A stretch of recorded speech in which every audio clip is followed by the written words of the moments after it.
Yeah, But- no, Right. I mean, yeah, that reminds me too of a book I have on my nightstand. It's called Eat That Frog, and it's the whole analogy is, just get that worst thing done, the thing that you hate the most done first thing in the morning. Wow. I You saw know? a frog. So- My first patient today was a frog. Yeah. Well, there you go. I didn't eat him though.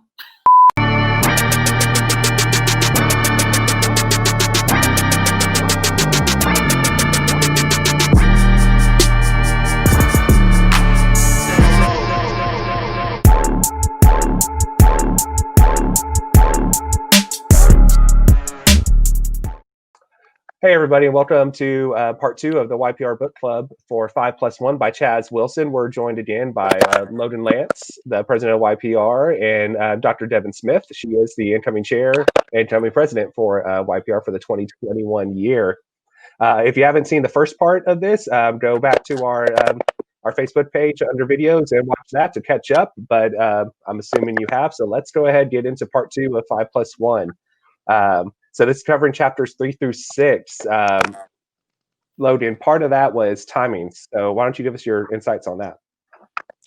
Well, I think this is the hardest thing for, I think, all of us to do, right, is protect. I wrote down, you have to be proactive to protect your time, and you have to be active with it. And it's real easy to get entangled with either very small intricacies or time wasters or, social media, all that kind of stuff. So, throughout the book, he's talking about, different ways to help. I wrote down having, and this is what I kind of do, is having daylight versus nightlight activities or Okay. I'm doing. Is this going to help me with, I'm in sales, so is this going to help me move and generate income, all that kind of stuff? Or is this activity something that I can do before I go to bed, whether that's updating my CRM, sending out an email asking for something that somebody can do tomorrow, all that kind of stuff. And then the other big thing that while I was reading this, I really kind of thought about, and I don't know if y'all have ever done this, but have you ever tracked your time? No. Oh, yeah. Yeah. Maybe in vet school when I had to study for like 24-hour classes, Yeah. Well, if you do it, you don't want to do it because then you see how scary it is, whether, you spend 15 minutes going to get something to water, somebody took a phone call in the middle of a conference or stuff. But the things that I realized when I have done it, been vigilant about it, is, it shows you what you're wasting on. And also you kind of get a sense of, okay, really all the things procrastinating on, it only will take 5 minutes to send this email or say, give that phone call or do all that. And then on the big stuff, you really get to understand how much time it's cost you to do that.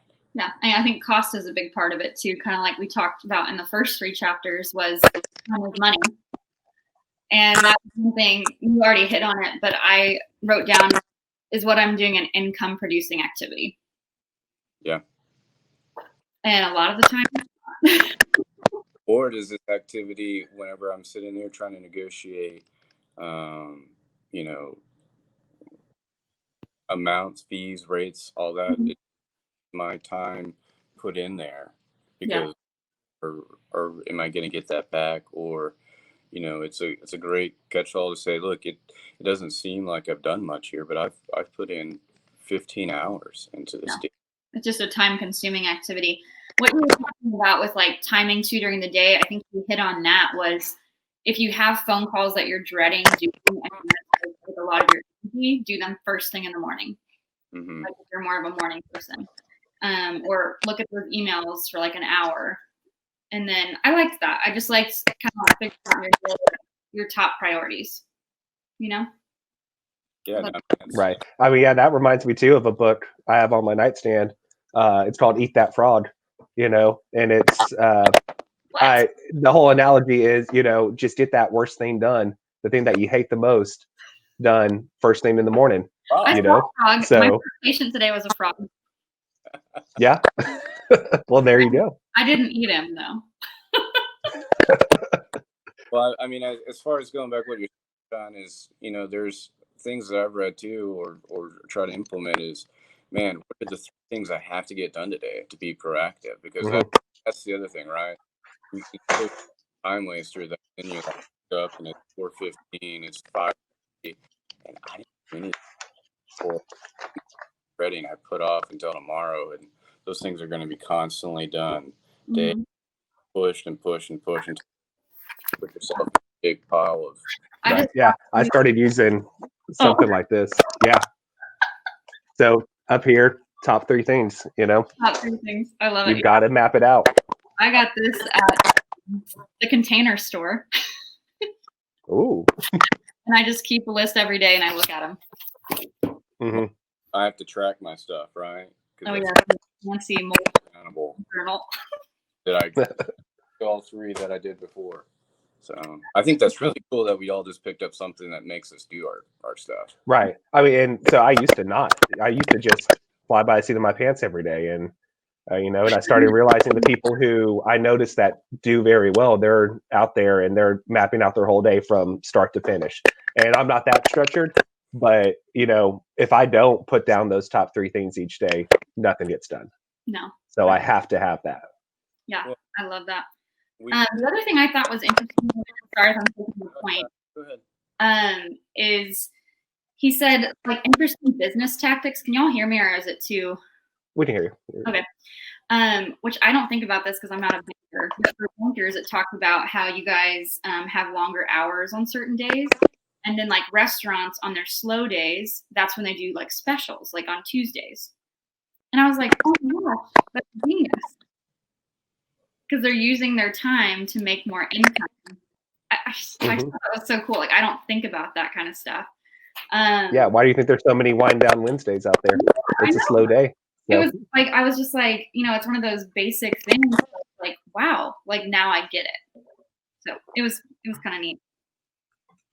No, I mean, a lot of places aren't open on Mondays because everybody's focused on going to the grocery store and getting their week started. Right, exactly.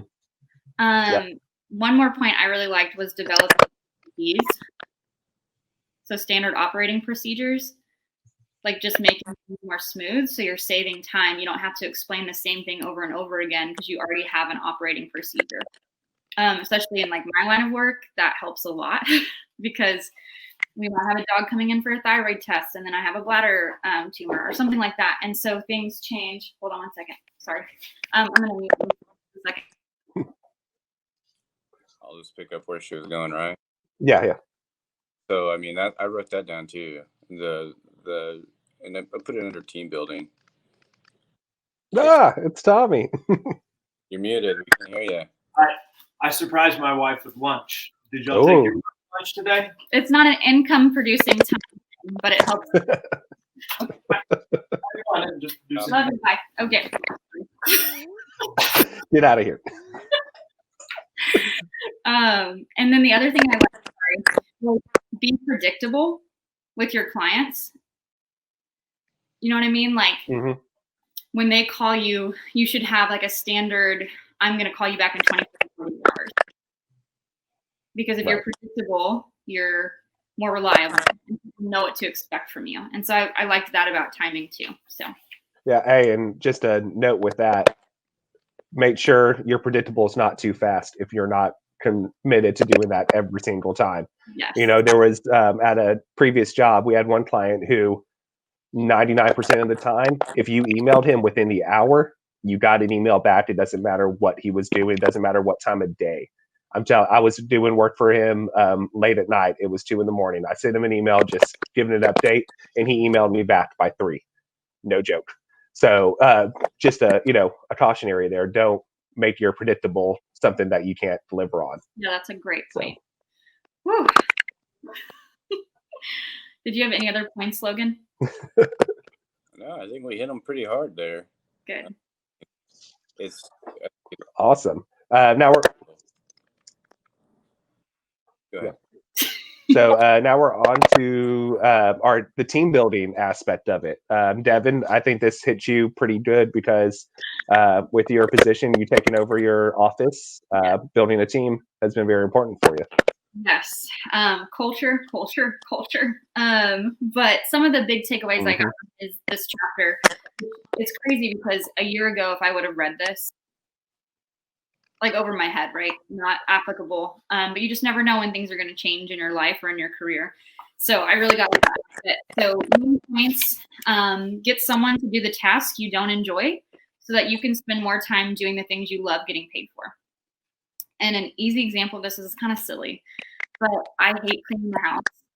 And I work 10 to 11-hour days. And so Tommy and I made something happen in the budget where there's a woman that comes and cleans our house.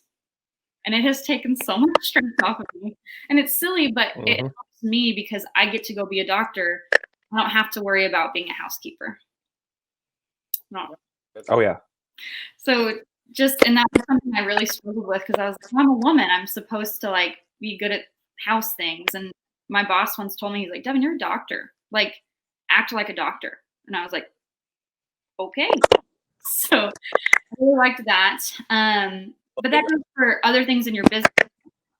Well, I was gonna say, I mean, it's reversed too. Like I think probably Shaun and I struggle with that too, as far as being manly. Yeah. And able to fix something or know how to do it. Sometimes I really enjoy it. I really, really do. But that's you have to look at it as more of a hobby because half the time I'm trying to figure out how to do it. And it takes hours. I don't have all the proper tools. I don't have the proper deals. I know my wife because I go to Home Depot about 3 times or 4.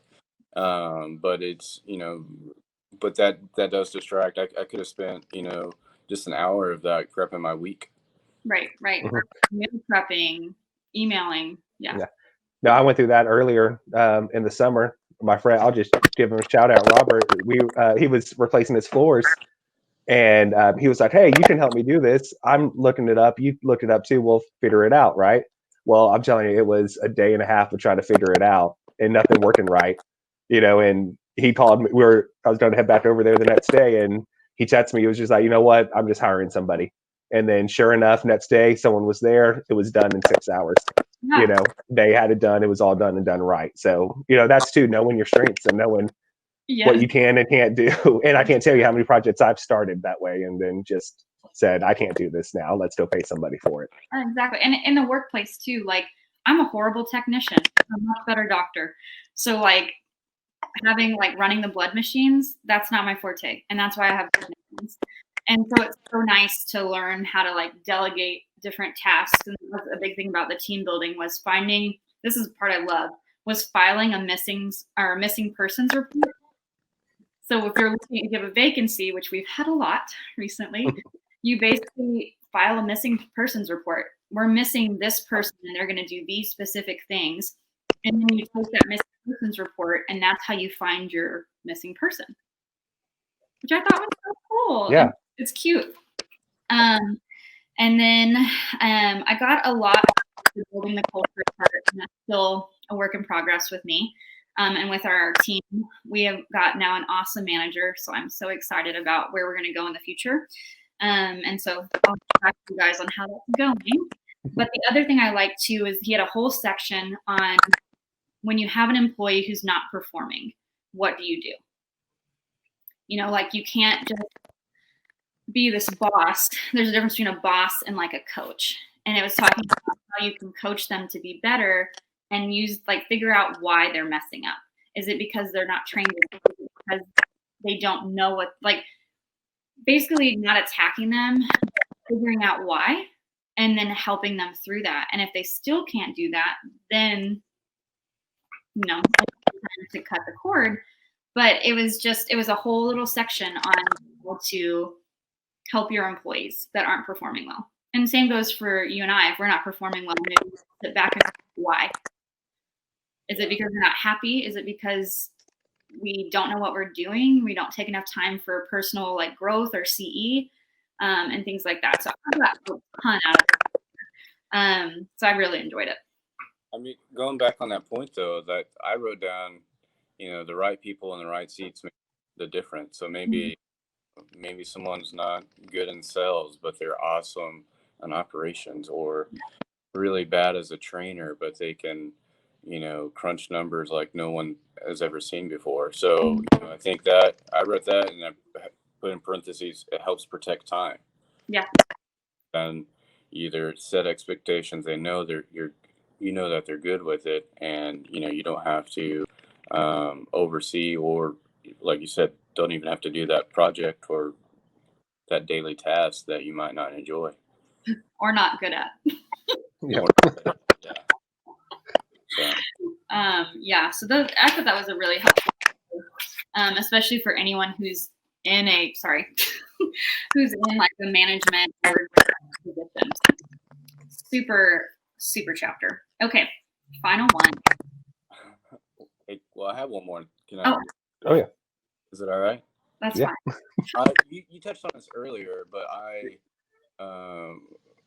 guess with time, but I'm going to come back to it because I wrote the best advice that either I got these two chapters mixed up or whatever, but I also think they kind of go hand in hand, right? Is have trainee write the training manual.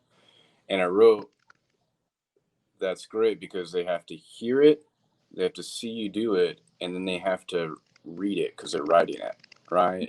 And there's three phases that you're training that person to go and do.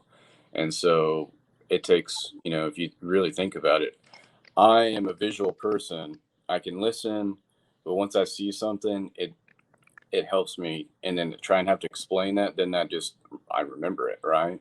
Mm-hmm.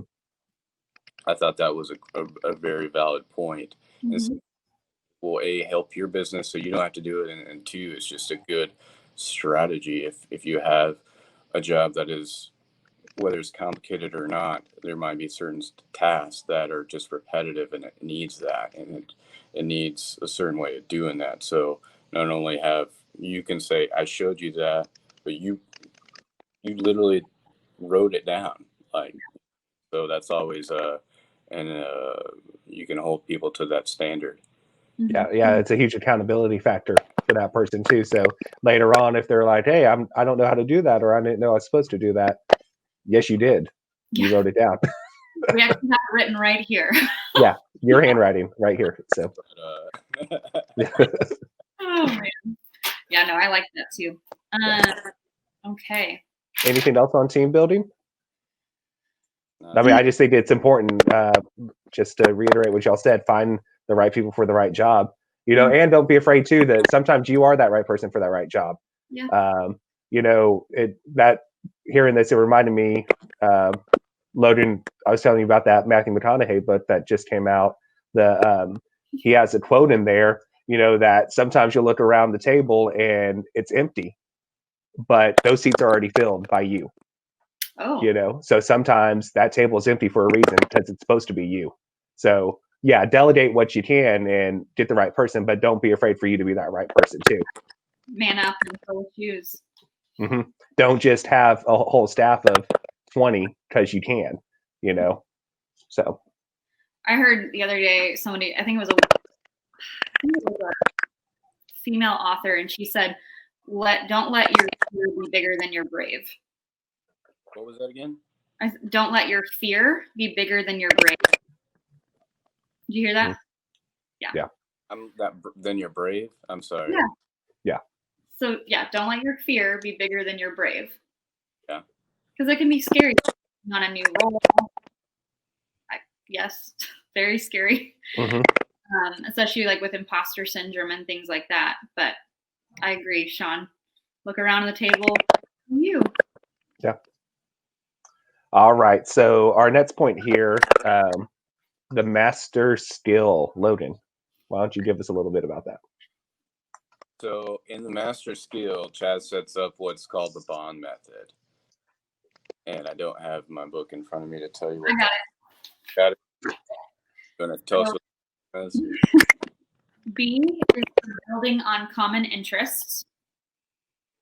O is for occupation exploration. N is for needs discovery. And D is for developing opportunities.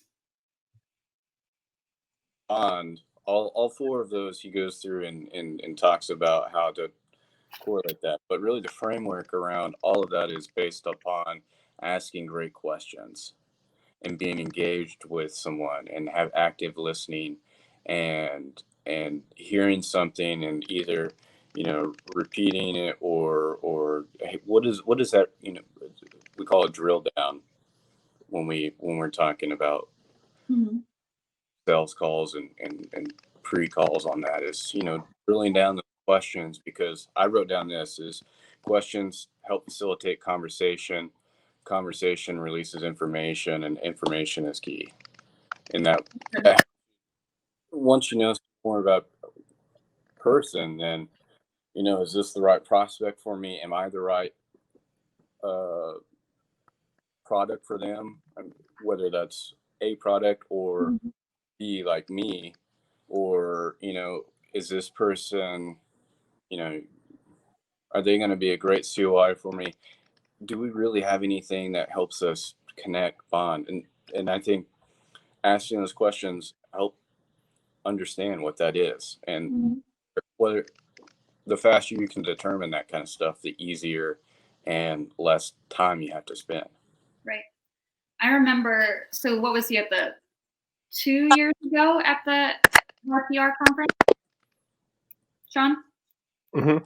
Yeah, 2 years ago? Yes, 2 years ago. The thing that struck me the most when Chaz spoke was how he described networking. Because, you know, I would say in most circumstances, we graduate college, graduate whatever training we did, and we go out into the world and everyone says network, network, network, but we don't know what that means. We don't know how to do it properly. So I think this chapter is just like so enlightening. And I remember his talk at the conference. I was like, oh my gosh, like that's what networking is. And so it's much more than how can this person help me? It's more of how can I help them? And how can we work together? And so I love that. And like you were saying, Logan, he has for every section of Bond these great questions. And so, you know, if you were going to go network with someone, it wouldn't be hard to write down a few and like practice them the night before and just kind of have your go-tos. But another point he makes is while you're talking to them, active listening, like Logan said, but also like this is a moving forward conversation. So be thinking while you're talking to them about what your next question might be. But he gives great examples of things to ask. One of my favorites, where is it? Like for the O for occupation exploration, where you're literally just learning about that person. What do you like most about what you do? Have you guys ever been asked that? What did you say? I said, what do you like most about what you do? Yeah. No, I've never No, but that would, even if you're just networking for the first time, someone asks you that, you're going to remember them because you're like, oh my gosh, they actually care about what I do in my job. It's not about what I can give to them or whatever. They want to know about me personally. And then this one, what does your career look like in 5 to 10 years? Yeah. I don't know. Yeah, I mean that's one you're used to getting from like your boss or from you know, a mentor type of thing, not from just somebody you're meeting. So that really, if you're the person being asked that question, it gives it a different kind of context for you to think about that differently. It just opens up that different part of your brain. Yeah, I love it, and I think all of this will take practice for anyone who's networking for the first time, but it gives you direction. So you're not just like having a useless lunch with someone and you're just like, so you're a banker. Cool. It gives you like a framework and a map. And I'm going to hit on this, but I just love that the focus goes from what can I get from this person to how can I help them? Yeah, because every situation you're not going to be able to deliver a product or you, right? I don't know how you're on the screen, but I'm in the middle, right? I might not be able to hit me and Shaun or I can connect the two of you, right? And people remember who has helped them, you know, make money, stay healthy, or there's some sort of line in there. But you remember people that are key points to your nature and helping you get along there. Yeah. And so, what I put down is, and what you said is genuine questions here, is that people like to talk about themselves. And so the more you ask about that, and you can hold people who hold, I didn't mean right. Gosh. But basically what I was trying to say in my point that I sent y'all was that, people hold other people in high regard whenever they listen to them. Yes. And whenever when you're listening and you're asking questions and you're really trying to understand exactly what they're saying and not ready to, give the topper of, oh yeah, well I did this or all that kind of stuff, you genuinely, it's not just like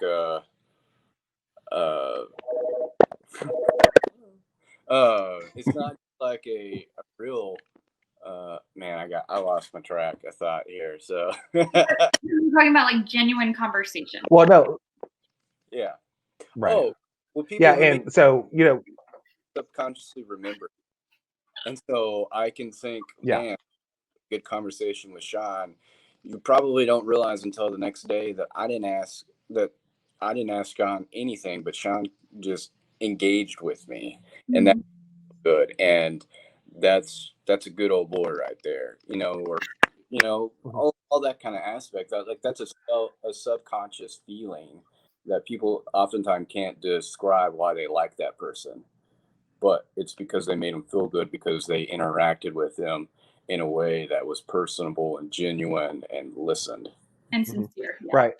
Yeah, and you think about it, so you head into a networking event and it's a room full of people wanting to talk about themselves. So, we may meet there and then I say, I'm Shaun, I do this. Logan, you say, you're Logan, you do this. And then that's where it dies. But if you're that one person in that whole group who is having meaningful conversations, whether you care or not, you sound like you care, then every single person that you talk to is going to remember you over everybody else. They may not remember exactly what you do at that point, because it's a long game. It's not just you meet them once and it's done. But when you call them, text them, email them, they're going to have a positive feeling, not I guess I got to follow up with this person because I said I would, So it makes them a whole lot more likely to want to interact with you later on. Yeah. And I guess for those people who are new to networking, who are scared of it, even the point that Chaz makes is this can be taught. This is something you can learn how to do. It's not like a natural. Some people have a natural skill for it, and some don't. But it is definitely something that if you practice, you can be good at it. And practice too. I know I'm horrible at practicing speaking before it starts because I just feel completely dumb looking at myself in the mirror and talking. But the times that I do that, I perform so much better than the times that I don't. So if you're out there and you're not one of those practicers, do it. Practice it really. You won't go out and play a football game without practicing. No, why would you head into a networking thing? Yeah, you have a built-in soundboard with a lot of spouses. Make them listen. Practice on them. Comment on that.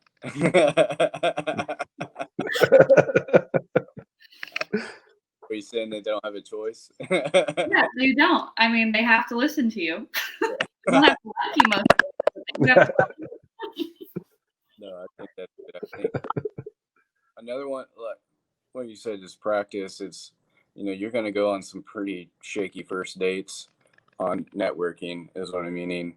And I've been on terrible first networking coffee things, and I said, man, that's useless, and you just never know, because that one, another key aspect that Chaz says, he doesn't really say it in this book, but in our conference, and I've heard him say it multiple times, is, you're only one relationship from changing your life. You know what I mean? And back to spouse, I think that's true, right? You one connection, one relationship for how the trajectory of your life changing. And if you're looking from a business standpoint, that person might have just introduced you to someone that is on your list of high prospects. You want, oh, so and so, I haven't been able to get in front of so and so, and all that kind of aspect. Awesome. Yeah, I love it. I think I'm gonna talk a little bit right here, but the other really big key that I've found whenever I'm on my game and I'm working on my personal development, like what we're doing or we're trying to explain here with this book club, is I've been able to relate a lot of what I'm reading or listening to conversation that I'm having with people that I'm either going on a sales call with or prospecting or networking with. And that has been a huge help, because you said if you can help problem solve too. Oh, hey, I read this, or relate. Oh, I read a book and they were talking about that too. That has always been a big key. And then that also shows what, that you're actively engaged person in all aspects, looking at that you're not just a vet, but you're a vet that knows how to network, or you're not just a marketing guy that how sales work, all that kind of stuff. And another question, as far as your fun question that you were talking about, ask people what they're reading, because that really opens up a whole different conversation of different authors, writers, all that kind of stuff. It helps my to-do reading, or I can, oh, you read that, did you like it? Oh, you didn't really like it. That's terrible. So yes, that's part of the B, building on common interests. I stopped the other day. I was in a restaurant waiting for my to-go order, and I asked the guy, he was reading a Ryan Holiday book, and I said, is that good? And he said, yeah, it's really genuinely good. So I started Ryan. I didn't read that book, but I read a different Ryan, Still, and that was fantastic. Awesome. Networking everywhere. So, yeah. All right, guys. Do y'all have any other points about these last 3 chapters that y'all wanted to cover? Say, in general, I think this is a really good intro to life, to networking, to being a part of a business, and just kind of, especially if you're an entrepreneur, it's a great introduction book, and it's got key points that are easy to follow. What I'm curious, the two of you, what is the one big takeaway that you're gonna take from this book? Oof, there's a lot. There's a lot of good ones. So I've got 2. Yeah. I like my 2 that I keep noticing throughout. Okay. My 2 are there's honesty with yourself and giving back, and being open to helping somebody else. Because if you're honest with yourself and you're open to helping, then everything else kind of just falls into place. You're not BSing yourself. You're not saying you're the greatest when you're not the greatest. There's positive self-talk, and then there's just BSing yourself. Yeah. So and then of course, like I've just noticed, just conversations we have offline too, but especially with this book, that all 3 of us, we really do try to help the other person first. The business comes to you if you are the one giving the business. Mm-hmm. Yeah, it's not about you, right? Right. But one thing, this is kind of going back to the whole you thing, was my takeaway was knowing who you are, and being genuine about who you are. But knowing who you are is going to help get what you are out to the world, and it's going to help you find your clients. It's going to help you find the people that you need to be connecting with. So, like we talked about, like the soundbite last week about like if you had a minute to introduce yourself, who are you? Like, I really like that. That was a big takeaway for me. And then I really got a lot out of that team. Oh, real quick, Devin, you said you were going to work on that. Yeah, I did. I actually wrote it down right here. Who are you, Devin? I haven't memorized it yet, but I have it written down. I said, hi, I'm Dr. Devin at the BCA Ridge Road Animal Hospital, where I am the medical director and veterinarian at this time. My goal is to provide a loving and caring place for pets of all kinds and for their owners, all while positively impacting my local community. There you go. Nice. That is you, though. Yeah, it's just a quick little intro. But yeah, that was a huge takeaway for me. So I don't know, it made me feel more confident about where I am and where I'm going, and gave me some really good Yeah. to work on. The biggest thing that I kept reading over and over, or the underlining thing, is that building your business or progressing in your business or working on your business is an action. Yeah. To be successful or to get to the next level, it's not reactive, it's action. It's being active with your time, with getting in front of people. It's actively listening. There's so many times that he says or alludes to action that really shows that you just can't be sitting around waiting for business to come to you or to help develop your business. There's no fairy business professor that's gonna give you a little wand. Like, it's an you and carpe diem, right? Yep. Carpe diem. On that note, my first appointment for the afternoon is here, so I have to go. Great. Thank you for joining us. Yes, thank you guys for Yep. Bye. See you later. See ya.